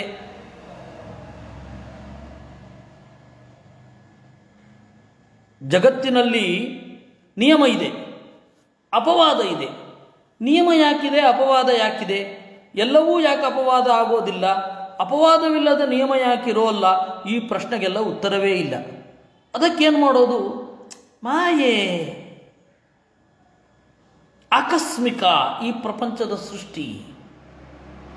The whole creation is an accidental, nothing is purposeful ಅಂತ ಹೇಳಿಬಿಡೋದು. ಅಂಥವರು ಜ್ಞಾನ ದುರ್ಬಲರು ಅಂತ ಹೇಳ್ತಾರೆ. ದೇವರ ವ್ಯಕ್ತಿತ್ವದ ಎತ್ತರವನ್ನು ಅರ್ಥ ಮಾಡಿಕೊಳ್ಳಿಕ್ಕೆ ನಮ್ಮಲ್ಲಿ ಒಂದು ವ್ಯಕ್ತಿತ್ವದ ಎತ್ತರ ಇರಬೇಕಲ್ವ? ಅದು ಇಲ್ಲದೇ ಇದ್ದವರು ಈ ರೀತಿಯೆಲ್ಲ ಮಾತನಾಡ್ತಾರೆ ಎಂದರು ತಂತ್ರ ಭಾಗವತದಲ್ಲಿ. ಅನಂತಾಚಿಂತ್ಯ ವಿಭವ ಕಥಂ ತಾಂ ಈ ಅಕ್ಷಮ ಸತ್ಯ ಸೃಷ್ಟೌ ಹಿ ಮಾಯಾ ಸೃಷ್ಟಿಂ ವಿತನ್ವತೆ. ಯಾರು ಸತ್ಯ ಸೃಷ್ಟಿಯನ್ನು ಮಾಡಲು ದುರ್ಬಲರಿರ್ತಾರೆ ಅವರು ಈ ತರಹದ ಸೃಷ್ಟಿಗೆ ತೊಡಗುತ್ತಾರೆ. ಅನಂತಾಚಿಂತ್ಯ ವಿಭವ ಕಥಂ ತಾಮೀಹತೆ ಹರಿಹಿ. ಅಚಿಂತ್ಯವಾದ ಶಕ್ತಿ ವೈಭವ ಇರುವ ದೇವರು ಏಕಾಗಿ ಇದನ್ನು ಮಾಡ್ತಾನೆ. ಏವಂ ವಿಧಾನುಭಾವೋ ಯಃ ಸಕಥಂ ನಿಂದಿತಂ ಸೃಜೇತ್ ಸ್ವಪ್ನಾದಿಕಂ ಪರೋ ದೇವ ಪ್ರಾಣಾದಿಸ್ಥಸ್ತನೋತ್ಯಸೌ. ಪ್ರತಿಯೊಬ್ಬ ಜೀವರ ಒಳಗಡೆ ಇದ್ದು ಅವರ ನಿದ್ರೆ ಕನಸು ಎಚ್ಚರಗಳನ್ನು ನಿಯಂತ್ರಣ ಮಾಡುವ ಶಕ್ತಿ ಇರುವ ದೇವರಿಗೆ ಇಂದ್ರಜಾಲ ವಿಧವಾದ ಸೃಷ್ಟಿಯ ಅವಶ್ಯಕತೆ ಇದೆಯೇ? ಕೇವಲಸ್ಯ ಪರಸ್ಯಾಸ್ಯ ಮಾಯಾ ಸೃಷ್ಟಿ ನ ಯುಜ್ಯತೆ ತಸ್ಮಾತ್ ಬಾಧಾಯುತಾ ಸರ್ವೇ ಸ್ವಪ್ನಾಧ್ಯಾಯತ್ವ ಕೇವಲ. ಹೌದು, ಸ್ವಪ್ನ ಅನ್ನೋದು ಅಲ್ಪಕಾಲಿಕ, ಅದೇನು ಬಹುಕಾಲಿಕ ಏನಲ್ಲ. ಅಂದ ಮಾತ್ರಕ್ಕೆ ಸ್ವಪ್ನದಂತೆ ಈ ಪ್ರಪಂಚ ಮಿಥ್ಯಾ ಅಂತ ಅನ್ನಲಿಕ್ಕೆ ಸ್ವಪ್ನವೇ ಮಿಥ್ಯಾ ಅಲ್ಲ, ಸ್ವಪ್ನ ಸತ್ಯ. ಇದಂ ನ ಬಾಧ್ಯತೆ ಸರ್ವಂ ಜಗತ್ಕೇವಲ ಜಮ್ಯತಃ ಮೋಕ್ಷವತ್ ಕೇವಲ ಸ್ಯಾಸ್ಯ ಸತ್ಯಾ ಸಮ್ಯಗ್ ವಿಜೃಂಭಿತಂ ಏತದ್ರಹಸ್ಯಂ ಪರಮಂ ಬ್ರಹ್ಮಸೂತ್ರ ಪದೋದಿತಂ. ಈ ತರ್ಕವನ್ನು ಬ್ರಹ್ಮಸೂತ್ರದಲ್ಲಿಯೇ ನಿರೂಪಣೆ ಮಾಡಿದ್ದಾರೆ. ಬ್ರಹ್ಮಸೂತ್ರದಲ್ಲಿ ಸ್ವಪ್ನ ವೈಲಕ್ಷಣ್ಯ ಈ ಪ್ರಪಂಚಕ್ಕೆ ಇದೆ. ಸ್ವಪ್ನ ಸತ್ಯ ಅದೊಂದು ಬೇರೆ, ಆದರೆ ಸ್ವಪ್ನದ ರೀತಿ ಈ ಪ್ರಪಂಚ ಅಲ್ಪಕಾಲೀನವೂ ಅಲ್ಲ, ಸ್ವಪ್ನಕ್ಕಿಂತ ಜಾಸ್ತಿ ಕಾಲ ಬಾಳುತ್ತೆ ಅಂತ ಹೇಳಿ ಬೌದ್ಧರನ್ನು ಖಂಡನೆ ಮಾಡುವಾಗ ವೇದವ್ಯಾಸರು ನಿರೂಪಣೆ ಮಾಡಿದ್ದಾರೆ.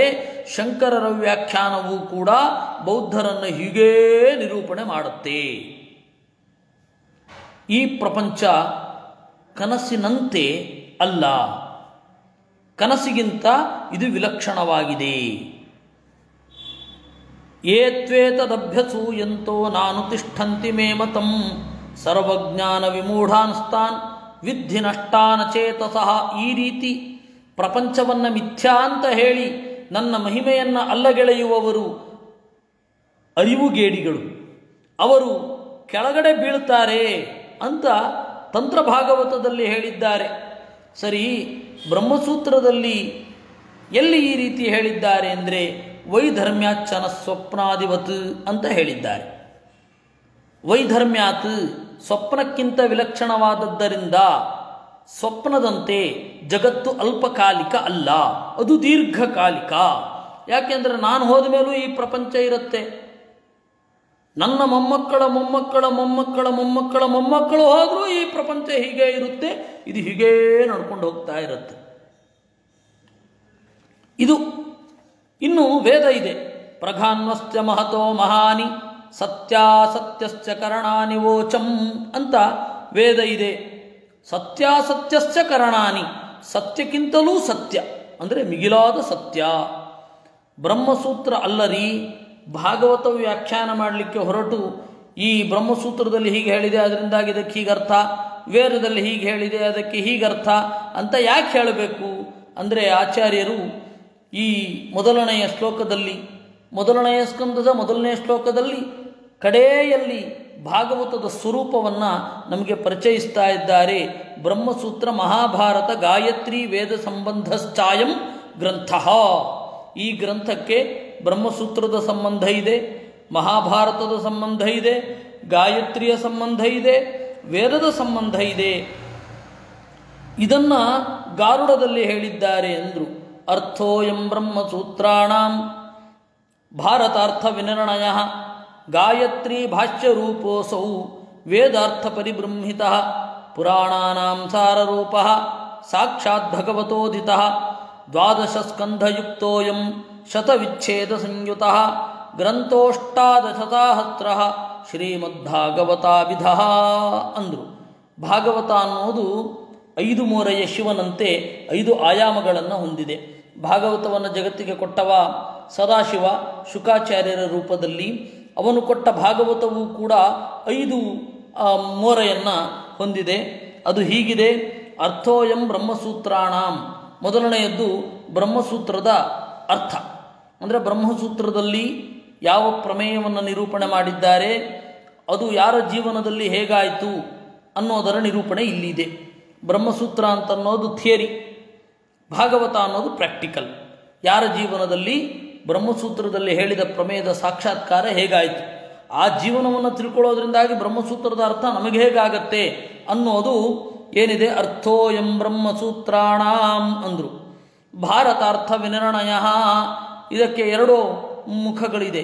ಭಾರತದ ಅರ್ಥದಿಂದ ಇದರ ನಿರ್ಣಯ ಆಗತ್ತೆ. ಐತಿಹಾಸಿಕ ವಿಚಾರದಲ್ಲಿ ಭಾರತ ಅಂತಿಮ, ಅದಕ್ಕೆ ಅನುಗುಣವಾಗಿ ಭಾಗವತವನ್ನು ಅರ್ಥೈಸಬೇಕು. ಇನ್ನು ಪ್ರಮೇಯದ ವಿಚಾರದಲ್ಲಿ ಮಹಾಭಾರತದ ಗೀತೆಯನ್ನು ಚಿಂತನೆ ಮಾಡಲಿಕ್ಕೆ ನಮಗೆ ಇರೋದು ಭಾಗವತ. ಇದನ್ನು ಮಧ್ವರು ಅವರ ಗೀತಾ ಭಾಷ್ಯದಲ್ಲಿ ಪದೇ ಪದೇ ನಿರೂಪಣೆ ಮಾಡ್ತಾರೆ. ಗೀತಾ ಭಾಷ್ಯದಲ್ಲಿ ಆಲ್ಮೋಸ್ಟ್ ಎಲ್ಲ ಶ್ಲೋಕಗಳಿಗೂ ಇಲ್ಲಾಂದರೂ ಮುಕ್ಕಾಲು ಶ್ಲೋಕಗಳಿಗಂತೂ ಭಾಗವತದ ಉಲ್ಲೇಖದಿಂದ ವ್ಯಾಖ್ಯಾನ ಮಾಡಿದ್ದಾರೆ. ಆ ಕಾರಣದಿಂದ ಏನಿದೆ, ಭಾರತಾರ್ಥ ವಿನಿರ್ಣಯ ಅಂದರು. ಗಾಯತ್ರಿ ಭಾಷ್ಯ ರೂಪೋಸೌ, ಇಡೀ ಭಾಗವತ ಗಾಯತ್ರಿಯ ವ್ಯಾಖ್ಯಾನದಂತೆ ಕಂಗೊಳಿಸ್ತಾ ಇದೆ ಎಂದರು. ವೇದಾರ್ಥ ಪರಿಬೃಂಹಿತ, ವೇದದ ಅರ್ಥ ಏನು ಅನ್ನೋದನ್ನು ನಮಗೆ ಹೇಳ್ತಾ ಇದೆ. ಆದ್ದರಿಂದಾಗಿ ವೇದಾರ್ಥ ಪರಿಬೃಂಹಿತ. ಈ 17 ಪುರಾಣಗಳ ಸಾರ 18ನೆಯದ್ದು ಪುರಾಣಾನಾಂ ಸಾರ ರೂಪ ಅಂದರು. ಈ ತರಹದ ಭಾಗವತ ಇದು ಸಾಕ್ಷಾತ್ ಭಗವತೋದಿತ ಅಂದರು. ಈಗ ಬೇರೆ ಬೇರೆ ಪುರಾಣಗಳು, ಬೇರೆ ಬೇರೆ ಆಚಾರ್ಯರಿದ್ದಾರೆ. ಇವಾಗ ನಾವು ನಿನ್ನೆ 12ನೇ ಸ್ಕಂಧವನ್ನು ನೋಡಿದೆವು. 12ನೇ ಸ್ಕಂಧದಲ್ಲಿ ಮಾರ್ಕಂಡೇಯರಿಗೆ ಪುರಾಣಾಚಾರ್ಯತ್ವ ಅದು ಅನುಗ್ರಹ ಮಾಡಿದ್ದು, ದೇವರ ಅನುಗ್ರಹ, ಪುರಾಣಾಚಾರ್ಯತ್ವ ಬರಲಿ ಅಂತ. ಸದಾಶಿವನ ಅನುಗ್ರಹದಿಂದ ಪುರಾಣಾಚಾರ್ಯತ್ವವು ಬಂತು, ದೇವರ ಅನುಗ್ರಹವೂ ಇತ್ತು. ಹಾಗೆ ಪರಾಶರರಿಗೆ ದೇವರ ಅನುಗ್ರಹ ಆಯಿತು. ಎಲ್ಲ ಹಿರಿಯ ದೇವತೆಗಳ ಒಲುಮೆಯಿಂದ, ಅನುಮೋದನೆಯಿಂದ ಅವ್ರಿಗೊಂದು ಪುರಾಣಾಚಾರ್ಯತ್ವ ಬಂತು. ಅದು ಯಾವುದದು? ವಿಷ್ಣು ಪುರಾಣ. ಹೀಗೆ ಪುರಾಣಾಚಾರ್ಯತ್ವ ಅನ್ನೋದು ಬೇರೆ ಬೇರೆಯವರಿಗಿದೆ. ಅವರೆಲ್ಲರೂ ಏನು ಕಂಡಿದ್ದಾರೆ ಆ ಪುರಾಣವನ್ನು ವೇದವ್ಯಾಸರು ನಮಗೆ ಕೊಟ್ಟಿದ್ದು. ಅದಕ್ಕೆ ಇದು ಸಾಕ್ಷಾತ್ ಭಗವತೋದಿತ ಅಂತಂದು, ವೇದವ್ಯಾಸರೇ ಬರೆದದ್ದು ಅಂತ. ಇದು ಬಹಳ ಮುಖ್ಯ ಆಗತ್ತೆ. ಸಾಕ್ಷಾತ್ ಭಗವತೋದಿತ. 12 ಸ್ಕಂಧಯುಕ್ತೋಯಂ, 12 ಸ್ಕಂಧಗಳಿವೆ. ಶತವಿಚ್ಛೇದ ಸಂಯುತ, 100 ಅಧ್ಯಾಯಗಳಿದೆ. ಗ್ರಂಥೋಷ್ಟಾದಶಸಹಸ್ರ, 18,000 ಶ್ಲೋಕಗಳು ಇವೆ. ಶ್ರೀಮದ್ಭಾಗವತಾಭಿಧ, ಇದನ್ನು ಭಾಗವತ ಅಂತ ಕರೀತಾರೆ. ಇದಕ್ಕೆ ಇನ್ನೊಂದು ಹೆಸರುಂಟು, ಸಾತ್ವತ ಸಂಹಿತೆ ಅಂತ. ಅದನ್ನು ಮುಂದೆ ನಿರೂಪಣೆ ಮಾಡ್ತಾರೆ. ಇದು ಮಂಗಳಾಚರಣೆ ಆಯಿತು.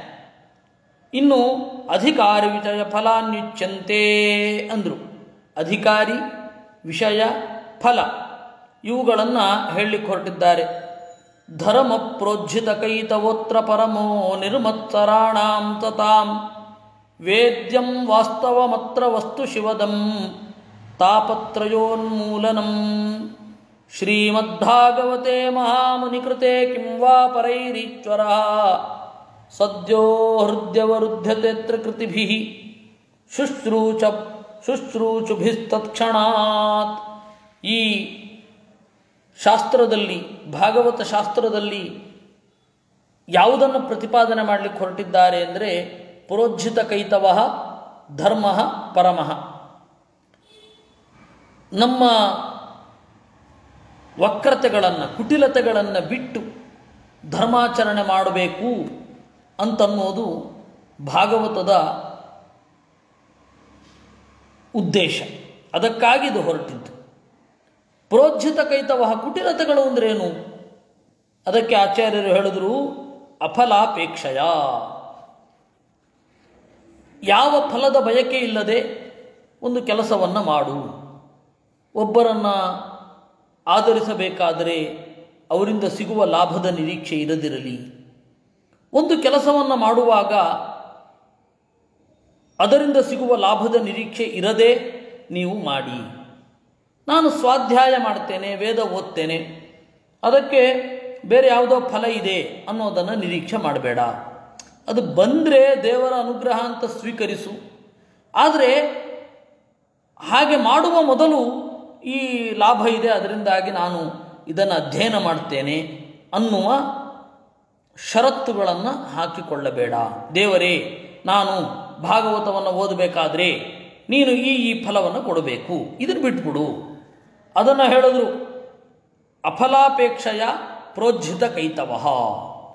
ಈಶ್ವರಾರ್ಪಣೇನ ಪರಮಃ, ಇನ್ನು ಪರಮಾತ್ಮನಿಗೆ ಅರ್ಪಿಸಿ ಯಾವುದೇ ಕೆಲಸ ಆದಮೇಲೆ, ಈ ತರಹದ ಧರ್ಮವನ್ನು ಹೇಳಲಿಕ್ಕೆ ಹೊರಟಿದೆ. ಅಂದರೆ ನಾವು ಒಳ್ಳೆಯ ಕೆಲಸಗಳನ್ನು ಮಾಡುವಾಗ ಅದರಲ್ಲಿ ಎರಡು ಇರಬೇಕು. ಒಂದು, ಫಲಾಪೇಕ್ಷೆ ಇರಬಾರದು. ಎರಡು, ದೇವರಲ್ಲಿ ಅರ್ಪಣೆ ಮಾಡಬೇಕು. ಈ ಎರಡು ಅತ್ಯಂತ ಮುಖ್ಯ ಜೀವನದಲ್ಲಿ ಅಂತ ಹೇಳಲಿಕ್ಕೆ ಹೊರಟದ್ದು ಭಾಗವತ. ಇನ್ನು ಅಧಿಕಾರಿಗಳು ಯಾರು? ನಿರ್ಮತ್ಸರಾಣಾಂ ಸತಾಂ ಅಂದರು. ಮಾತ್ಸರ್ಯ ಇಲ್ಲದ ಸಜ್ಜನರು ಈ ಗ್ರಂಥಕ್ಕೆ ಅಧಿಕಾರಿಗಳು. ಅದರಲ್ಲೇನ್ರಿ, ಸಜ್ಜನರು ಅಂತಂದ್ರೇ ಮಾತ್ಸರ್ಯ ಬಿಟ್ಟವರು ಅಂತ ಅರ್ಥ ಅಲ್ವೇ? ಹೌದು.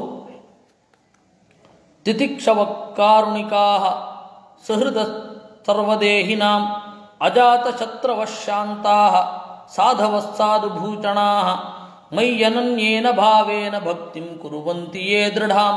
ದೇವರೇ ಸಜ್ಜನರ ಲಕ್ಷಣವನ್ನು ಡಿಸ್ಕ್ರೈಬ್ ಮಾಡಬೇಕಾದ್ರೆ ಇದನ್ನೆಲ್ಲವನ್ನು ಹೇಳಿದ್ದಾನೆ. ತಿತಿಕ್ಷವಃ, ದ್ವಂದ್ವವನ್ನು ಸಹಿಸ್ತಾರೆ. ದ್ವಂದ್ವ ಸಹನೆ ಅಂದ್ರೇನು? ಸೋಲು ಗೆಲುವು, ಸುಖ ದುಃಖ ಇತ್ಯಾದಿಗಳನ್ನು ಸಹಿಸ್ತಾರೆ. ಅಲ್ಲ, ಪೂರ್ಣ ಸಹಿಸ್ತಾರ? ಇಲ್ಲ, ಸಜ್ಜನರಿಗೂ ಕೂಡ ಒಂದು ಹಂತದಲ್ಲಿ ದುಃಖ ಆಗತ್ತೆ. ಆದರೆ ಅವರನ್ನು ತೀವ್ರವಾಗಿ ಅದು ಕಾಡೋದಿಲ್ಲ. ಮರುಕ್ಷಣದಲ್ಲಿ ಕರ್ತವ್ಯಕ್ಕೆ ಮುಂದಾಗ್ತಾರೆ ಅಷ್ಟೇ. ತೀವ್ರವಾಗಿ ಅವರನ್ನು ಕಾಡೋದಿಲ್ಲ. ಅವರು ತಿತಿಕ್ಷವಃ. ಮತ್ತು ಬೇರೊಬ್ಬರ ವಿಚಾರದಲ್ಲಿ ಕರುಣೆ ಇರುತ್ತೆ. ಸುಹೃದ ಸರ್ವದೇಹಿನಾಂ, ಬೇರೊಬ್ಬರಿಗೆ ಒಳ್ಳೆಯದಾಗಲಿ ಅಂತ ಬಯಸ್ತಾರೆ. ಅದರ ಹಿಂದೆ ಕಾಪಟ್ಯ ಇರೋದಿಲ್ಲ. ಅಜಾತ ಶತ್ರವಃ, ಅವರು ಯಾರನ್ನು ದ್ವೇಷ ಮಾಡೋಲ್ಲ. ಶಾಂತಾಹ, ದೇವರಲ್ಲಿ ಭಕ್ತಿಯನ್ನು ಮಾಡ್ತಾ ಭಕ್ತಿಯಿಂದ ಆನಂದವನ್ನು ಹೊಂದುತ್ತಾರೆ. ಅಂತಹವರು ಸಾಧುಭೂಷಣ ಸಾಧವ, ಸಜ್ಜನರಿಗೆ ಒಡವೆಯಂತೆ ಇರ್ತಾರೆ. ಅಂತಹ ಸಜ್ಜನರು ಎಲ್ಲಕ್ಕಿಂತ ಮಿಗಿಲಾಗಿ ನನ್ನಲ್ಲಿ ಭಕ್ತಿಯನ್ನು ಮಾಡ್ತಾರೆ. ಮಯ್ಯನನ್ಯೇನ ಭಾವೇನ ಭಕ್ತಿಂ ಕುರುವಂತಿಯೇ ದೃಢಾಂ ಇತ್ಯಾದಿ ಸತಾಂ ಲಕ್ಷಣಂ ಅಂದರು. ಸತಾಂಚ ಮಾತ್ಸರ್ಯಂ ಅರ್ಜುನಸ್ಯ ಏಕಲವ್ಯ ಇವ ಕುತ್ರಚಿತ್ ದೃಶ್ಯತೆ. ಅಲ್ಲ, ಸಜ್ಜನರ ಲಕ್ಷಣ ಈ ರೀತಿ ಹೇಳಿದ ಮೇಲೆ ನಿರ್ಮತ್ಸರಾಣಾಂ ಸತಾಂ ಅಂತ ಹೇಳಬೇಕೋ ಅಂತ ಪ್ರಶ್ನೆ. ಅದಕ್ಕೆ ಆಚಾರ್ಯರು ಹೇಳಿದ್ರು, ಎಂತಹ ಸಜ್ಜನರಾದರೂ ಕೂಡ ಒಮ್ಮೊಮ್ಮೆ ಮಾತ್ಸರ್ಯ ಬಂದ್ಬಿಡುತ್ತೆ. ಹೇಗೆ? ಅರ್ಜುನನಿಗೆ ಏಕಲವ್ಯನಲ್ಲಿ ಬಂದ ಹಾಗೆ. ಅರ್ಜುನನಿಗೆ ಏಕಲವ್ಯನಲ್ಲಿ ಮಾತ್ಸರ್ಯ ಬಂದದ್ದು ಹೌದು, ಆದರೆ ಅದು ಅವನ ಜೀವನದ ನಡೆಯಲ್ಲಿ ತೊಂದರೆ ಕೊಡಲಿಲ್ಲ. ಅರ್ಜುನನ ಒಳಗಡೆಯ ಬೆಳವಣಿಗೆಗೆ ಅದು ಅಡ್ಡಿ ಆಗಲಿಲ್ಲ. ದ್ರೋಣಾಚಾರ್ಯರದ್ದೇನು ತಪ್ಪಿಲ್ಲ. ಎಲ್ಲರೂ ಕೂಡ ದ್ರೋಣಾಚಾರ್ಯರದ್ದು ತಪ್ಪು ಅಂತಾರೆ, ಅರ್ಜುನನದ್ದೊಬ್ಬನದ್ದೇ ತಪ್ಪು. ಹಾಗಂತ ಹೇಳಿ ಏಕಲವ್ಯ ಸುಭಗ ಅಲ್ಲ. ಅದನ್ನು ನಾವು 10ನೇ ಸ್ಕಂಧದಲ್ಲಿ ನೋಡುವಾಗ ಬೇಕಾಷ್ಟು ಬಾರಿ ಅದು ಬಂದದ್ದಿದೆ. ಏಕಲವ್ಯ ಒಬ್ಬ ವೈದಿಕ ಪರಂಪರೆಯ ದೊರೆ, ಆದರೆ ವೇದವನ್ನು ಬಿಟ್ಟು ಪೈಶಾಚಿಕಾಸ್ತ್ರಗಳನ್ನು ಅಭ್ಯಾಸ ಮಾಡಿ ದೈವಿಕಾಸ್ತ್ರಗಳ ಮೇಲೆ ಲೋಭದಿಂದ ದ್ರೋಣಾಚಾರ್ಯರ ಬಳಿ ಬಂದ. ಆ ದ್ರೋಣಾಚಾರ್ಯರ ಪ್ರತಿಮೆಯನ್ನು ಇಟ್ಟುಕೊಂಡು ದಿವಸ ಪೂಜೆ ಮಾಡ್ತಾ ಪ್ರಾಕ್ಟೀಸ್ ಮಾಡ್ತಾ ಇದ್ದ. ಅದರ ಅರ್ಥ ಏನು ಅಂದರೆ, ಯಾರಾದರೂ ಬಂದರೆ, ಓ ದ್ರೋಣಾಚಾರ್ಯರ ಶಿಷ್ಯ, ಇಷ್ಟು ಭಕ್ತಿ ಇದೆ, ಇವನಿಗೆ ಯಾಕೆ ಅವರು ಉಪದೇಶ ಮಾಡಲಿಲ್ಲ ಅಂತ ಅವ್ರ ಮೇಲೆ ಪ್ರಶ್ನೆ ಬರುವ ಹಾಗೆ ಅದೊಂದು ಪ್ರಯತ್ನ. ನಾನು ನಮ್ಮ ಮನೆಗೆ ಬಂದ ಕೂಡಲೇ ನಮ್ಮ ಮನೆಯಲ್ಲಿರುವ ಫೋಟೋಗಳನ್ನು ನೀವು ನೋಡ್ತೀರ. ಅದರಿಂದ ನಾನು ಯಾರು, ನನ್ನ ಅಭಿಪ್ರಾಯಗಳೇನು ಅನ್ನೋದು ಗೊತ್ತಾಗತ್ತೆ ನಿಮಗೆ. ಅದೇ ರೀತಿ ಇದು ಕೂಡ ಈಗ ಸ್ವಲ್ಪ ಮುಂದೆ ಹೋಗಿದೆ. ವಾಟ್ಸಪ್ ಡಿ ಪಿ ನೋಡ್ತಾರೆ, ಓ ಏನು ಹಾಕ್ಕೊಂಡಿದ್ದಾನೆ, ಅದರಿಂದಾಗಿ ಇವನ ಅಭಿಪ್ರಾಯ ಏನು, ಯಾವುದಕ್ಕೆ ಪ್ರೋ ಇದ್ದಾನೆ, ಯಾವುದಕ್ಕೆ ಆ್ಯಂಟಿ ಇದ್ದಾನೆ, ಇವುಗಳೆಲ್ಲ ಗೊತ್ತಾಗುವಂಥದ್ದು. ಸೊ ಆವತ್ತಿನ ಕಾಲದಲ್ಲಿ ಪ್ರತಿಮೆಯನ್ನು ಇಟ್ಟು ಪೂಜೆ ಮಾಡ್ತಾ ಇದ್ದರೆ ದ್ರೋಣಾಚಾರ್ಯರನ್ನು ಅತ್ಯಂತ ಪ್ರೀತಿಸುವ ಈ ಹುಡುಗನಿಗೆ ಇನ್ನೂ ಅಸ್ತ್ರೋಪದೇಶ ಆಗಲಿಲ್ಲ ಅಂತ ಅಂದುಕೋತಾರೆ. ದ್ರೋಣಾಚಾರ್ಯರೇನು ಮಾಡಿದ್ರು, ಅದರ ಒತ್ತಡಕ್ಕೆ ಸಿಲುಕಿದರು. ಅವನಿಗೆ ಆಮೇಲೆ ಬೆರಳು ಕೊಯ್ದುಕೊಂಡಾದ ಮೇಲೆ ಉಪದೇಶ ಮಾಡಿದ್ದಾರೆ ಅವನಿಗೆ. ಇಲ್ಲಿ ಇದ್ದದ್ದು ಅರ್ಜುನನ ಮಾತ್ಸರ್ಯ, ಅದು ಇಲ್ಲಿಯ ವಿಚಾರ. ತದ್ವರ್ಜನೀಯ ಮುತ್ತಮೇತು ಜ್ಞಾನಾರ್ಥಿನ, ಅದನ್ನು ಉತ್ತಮರಲ್ಲಿ ಬಿಟ್ಟುಬಿಡಬೇಕು. ಜ್ಞಾನ ಬೇಕು ಅಂತ ಇದ್ದವ ಉತ್ತಮರಲ್ಲಿ ಅಸೂಯೆಯನ್ನು ಪಡಬಾರದು. ಮಹಾಸಂಹಿತಾಯಾಂಚ ಉತ್ತಮೇ ಸ್ವಾತ್ಮನೋ ನಿತ್ಯಂ ಮಾತ್ಸರ್ಯಂ ಪರಿವರ್ಜಯೇತ್ ಕುರುತೆ ಯತ್ರ ಮಾತ್ಸರ್ಯಂ ತತ್ತಸ್ಯ ವಿಹೀಯತೆ ಇತಿ. ಅರ್ಜುನ ಅವನು ಮಾತ್ಸರ್ಯ ಹೊಂದಿದರೂ ಕೂಡ ಏಕಲವ್ಯನಲ್ಲಿ ಹೊಟ್ಟೆ ಕಿಚ್ಚು ಪಟ್ಟರು ಏನು ತೊಂದರೆ ಆಗಲಿಲ್ಲ. ಕಾರಣ ಏನು ಅಂದರೆ ಅರ್ಜುನನ ಎತ್ತರ ಏನು, ಏಕಲವ್ಯ ಯಾವ ಮಟ್ಟದಲ್ಲಿದ್ದಾನೆ, ಸ್ವರೂಪ ಯೋಗ್ಯತೆ ಅಂತ ಲೆಕ್ಕಕ್ಕೆ ಹಿಡಿದಾಗ ಏಕಲವ್ಯ ಈಸ್ ನೋವೇರ್, ಏಕಲವ್ಯ ಎಲ್ಲೋ ಇದ್ದಾನೆ. ಅದರಿಂದಾಗಿ ಏಕಲವ್ಯನಲ್ಲಿ ಮಾಡಿದ ಹೊಟ್ಟೆ ಕಿಚ್ಚು ಅರ್ಜುನನಿಗೆ ತೊಂದರೆ ಆಗಲಿಲ್ಲ. ಅದೇ ನಮಗಿಂತ ಸ್ವರೂಪದಲ್ಲಿ ಉತ್ತಮರಲ್ಲಿ ಮಾಡಿಬಿಟ್ರೆ ಯಾವ ವಿಚಾರದಲ್ಲಿ ನಮಗೆ ಮಾತ್ಸರ್ಯ ಇರುತ್ತೋ ಅದು ಪೂರ್ಣ ನಾಶ ಆಗಿ ಹೋಗುತ್ತೆ. ಆ ಗುಣವೇ ಇರಲ್ಲ ನಮ್ಮಲ್ಲಿ. ಸಜ್ಜನರಲ್ಲಿ ವಿದ್ಯೆಯ ಬಗ್ಗೆ ಮಾತ್ಸರ್ಯ ಇದ್ದರೆ ವಿದ್ಯೆ ನಮಗೆ ಬರೋಲ್ಲ. ಸಜ್ಜನರಲ್ಲಿ ಇನ್ಯಾವುದ್ರ ಬಗ್ಗೆ ನಾವು ಮಾತ್ಸರ್ಯ ಇದ್ದರೆ ನಮಗದು ಸಿಗಲ್ಲ. ಆ ಕಾರಣದಿಂದ ನಿರ್ಮತ್ಸರಾಣಾಂ ಸತಾಂ, ಹೊಟ್ಟೆ ಕಿಚ್ಚು ಪಡಬಾರದು. ಇದು ಸಾಧಕರ ಅತ್ಯಂತ ಮುಖ್ಯ ಲಕ್ಷಣ ಅಂತ ಆಚಾರ್ಯರು ಹೇಳಿದರು. ಇನ್ನೂ ಕೆಲವು ಸಂಗತಿಗಳನ್ನು ಈ ಶ್ಲೋಕದಲ್ಲಿ ನಮಗೆ ನೋಡಲಿಕ್ಕಿದೆ, ಅದನ್ನು ನಾವು ನಾಳೆ ನೋಡೋಣ. ಕೆಲವೊಬ್ಬರಿಗೆ ಈಗ ತಾನೇ ಬಂದವರಿಗೆ ಅಥವಾ 2-3 ದಿವಸ ಇರೋದವರಿಗೆ ಒಂದು ಗೊಂದಲ, ಇದು ಏನಿದು 12ನೇ ಸ್ಕಂದ ಆದಮೇಲೆ ಯಾಕೆ 1ನೇ ಸ್ಕಂದಕ್ಕೆ ಬಂದಿದ್ದಾರೆ ಅಂತ. ಅದರ ಉದ್ದೇಶವನ್ನು ನಾನು ಮತ್ತಿನ್ನೊಮ್ಮೆ ಸ್ಪಷ್ಟಪಡಿಸ್ತೇನೆ. ಆವಾಗ 10ನೇ ಸ್ಕಂದ ದಿವಸ 10ನೇ ಸ್ಕಂದ ಮುಗಿಸಿ ನಿಲ್ಲಿಸೋದು ಅಂತ ಆಗಿತ್ತು. 10ನೇ ಸ್ಕಂದ ಆದಮೇಲೂ 11 ಮುಂದುವರಿತು, 11 ಮುಂದುವರೆದ ಮೇಲೆ 12 ಮುಂದುವರಿತು. ಅದೇನೋ ದೈವ ಸಂಕಲ್ಪ. ಅದರಿಂದಾಗಿ ನಾವೀಗ ಮತ್ತೆ ಮೊದಲಿಂದ ಬಂದಿದ್ದೇವೆ. ವಸ್ತುತಃ 1ನೇ ಸ್ಕಂದದಿಂದಲೇ ಶುರು ಮಾಡಬೇಕಿತ್ತು, ಆದರೆ ನಾವೇನು ಭವಿಷ್ಯವನ್ನು ತಿಳಿದವರಲ್ಲ. ಆ ಕಾರಣದಿಂದ ನಾವು 10ನೇ ಸ್ಕಂದದಿಂದ ಶುರು ಮಾಡಿ 12ಕ್ಕೆ ಎಂಡ್ ಮಾಡಿ ಮತ್ತು 1ರಿಂದ 9ಕ್ಕೆ ಬರಲಿದ್ದೇವೆ. ಅದಕ್ಕೆ ಯಾರೂ ಕನ್ಫ್ಯೂಸ್ ಆಗೋದು ಬೇಡ. ಬಿಡಿಬಿಡಿಯಾಗಿಯೇ ನಾವು ಮಾಡಿದ್ದು. ನಮ್ಮ ಗುರುಗಳದು ಕೂಡ 11ನೇ ಸ್ಕಂದ ಶುರು ಆಗಿದ್ದು ಮೊದಲು ಬೆಂಗಳೂರಿನಲ್ಲಿ ಭಾಗವತಾಶ್ರಮದಲ್ಲಿ 1995ರಲ್ಲಿ